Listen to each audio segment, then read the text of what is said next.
How to stop Snapchat Plus. Hey guys, welcome back to our channel. So if you want to cancel or stop Snapchat Plus, which is the paid subscription of Snapchat, here's what you can do. In order to cancel your Snapchat Plus subscription on an Android, you need to go ahead and open your Google Play Store app on your device. Now tap on your profile picture icon in the top right corner of your screen.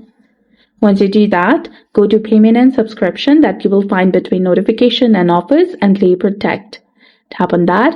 Now go ahead and tap on Subscriptions, that is between Purchase, Verification, and Budget and History. Here you will see the list of subscriptions that you have taken or activated. You can go ahead and unsubscribe to the active subscriptions of different account or apps. So go ahead and tap on Subscription. Select Snapchat Plus and tap on Cancel Subscription. And after canceling, you'll keep your Snapchat Plus features until the current billing period ends. And after that, your account will revert to the free version. And if you're using Apple, you can go ahead and open App Store on your device.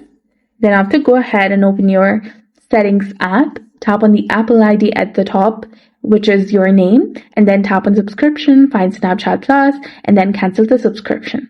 So that's it for this video. I hope you found it helpful. If you did, please like, share, and subscribe. Thanks for watching.